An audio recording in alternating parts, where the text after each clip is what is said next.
Shalom saudara, apa yang tak bisa terpisahkan dari generasi saat ini? Jawabannya yang pasti adalah smartphone. Banyak orang beranggapan kini ketinggalan dompet tak seburuk ketinggalan smartphone. Sebegitu lekatnya keterikatan dengan smartphone, tak lain karena kebutuhan akan internet yang makin membuat ketergantungan. Segala bentuk interaksi online, informasi, hiburan, bahkan transaksi jual-beli disajikan oleh layar kecil di depan matanya. Dr. David Schwem, seorang profesor dari Utah State University, mengadakan sebuah penelitian mengenai dampak penggunaan teknologi terhadap kualitas sebuah hubungan. Dari hasil penelitian tersebut, menunjukkan bahwa penggunaan gadget menyebabkan kerenggangan dalam waktu dan komunikasi, sehingga berdampak negatif dalam kualitas hubungan seseorang. Kalau pemakaian gadget dapat merenggangkan hubungan antar manusia, apalagi hubungan antara manusia dengan Tuhan yang tidak dapat dilihat secara jasmani. Oleh sebab itu, di dalam Voice of Pentecost kali ini, kita akan membahas mengenai keterasingan di dunia digital. Februari 2018, Barna Research meneliti lebih dari 1.500 anak muda berusia 18-29 tahun yang menggunakan smartphone. Jika dihitung, berarti mereka menghabiskan 115 hari dalam setahun hanya untuk menggunakan gadget. Meskipun gadget juga dapat digunakan untuk mengakses konten-konten rohani, namun survei membuktikan bahwa hanya 5,5% dari waktu tersebut yang digunakan oleh anak muda untuk membaca atau menonton konten yang dapat mendukung pertumbuhan iman mereka. Hal ini menyebabkan keterasingan yang mereka alami di dunia digital. Nah, memang Alkitab tidak pernah membahas keterasingan secara digital, tetapi bangsa Israel pernah diasingkan ke Babilonia selama 70 tahun. Kita bisa mengambil makna dan prinsip dari peristiwa itu. Sekitar tahun 597 sebelum Masehi, Nebukadnezar mengangkut bangsa Israel dan menawan mereka di Babilonia selama 70 tahun.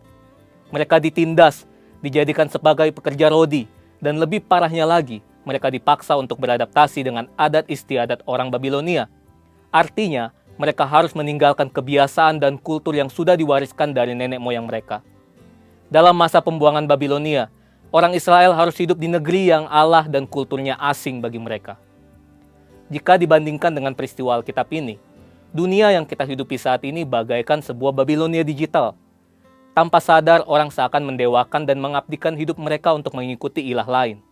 Contohnya, figur publik, cinta akan uang, dan juga gaya hidup berfoya-foya yang dipertontonkan. Banyak orang berpikir, jika mereka tidak hidup mengikuti tren, maka mereka akan dianggap kuper, gak gaul, tidak relevan, dan dijauhi oleh teman-teman. Bukan berarti anak Tuhan harus menjadi kuno, tidak up to date terhadap perkembangan zaman, dan tidak boleh mengikuti tren tertentu. Saat itulah anak-anak Tuhan tetap harus menunjukkan perbedaan dan justru bersinar di tengah pengasingan seperti Daniel, Sadrak, Mesak, dan Abednego. Berikut ini adalah prinsip yang harus dilakukan anak Tuhan untuk dapat menjadi saksi. Yang pertama, hidup dalam keintiman dengan Tuhan. Berdasarkan penelitian yang dilakukan oleh BRC Indonesia, ada sekitar 86,6% dari anak-anak muda yang memiliki kehidupan yang intim dengan Tuhan. Namun di sisi lain, ada juga anak muda yang masih mengalami anxiety attack ketika berhadapan dengan berbagai masalah dalam hidup. Survei Sinode GBI menunjukkan ada sekitar 36% kaum muda GBI yang masih mengalami hal ini. Daniel 6 ayat 11 mencatat bahwa Daniel menjaga keintimannya dengan Allah dengan berdoa kepada Allah 3 kali sehari. Sehingga tidak membuat iman Daniel gentar ketika ia dihukum masuk ke gua singa. Hidup dalam keintiman dengan Tuhan berarti secara rutin berbicara, mendengarkan, dan meresponi suara Roh Kudus dalam kehidupan sehari-hari. Yang kedua, tidak menyembah Allah lain. Sadrak, Mesak, dan Abednego dicampakkan ke perapian oleh Raja Nebukadnezar karena mereka menolak untuk menyembah Allah orang Babilonia.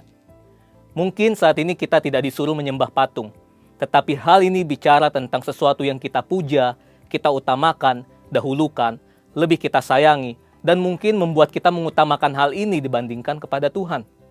Ingat, hukum Taurat yang pertama juga berbunyi, jangan ada padamu Allah lain di hadapanku. Allah lain berarti idol, idola, pujaan, dan segala bentuk materi yang kita agungkan secara berlebihan. Yang ketiga, selektif dalam memilih apa yang dikonsumsi. Daniel juga berketetapan untuk tidak menajiskan dirinya dengan santapan raja dan dengan anggur yang biasa diminum raja. Selektif berarti kita perlu memilah apa yang kita baca, jangan sampai membuat kita hidup dalam kekhawatiran.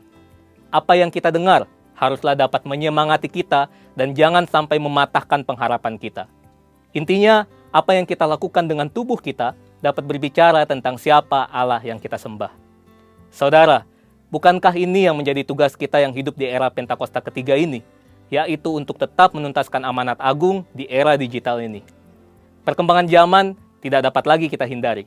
Kita tetap dapat bersinar dan menyuarakan suara Tuhan, asalkan kita hidup dalam keintiman dengan Tuhan. Letakkanlah Tuhan sebagai yang utama, dan milikilah gaya hidup yang berbeda dengan kultur dunia. Saudara, untuk penjelasan lebih lengkapnya dari tim teologi kami, silakan klik link yang ada di atas atau scan QR Code yang tersedia. Tuhan Yesus memberkati.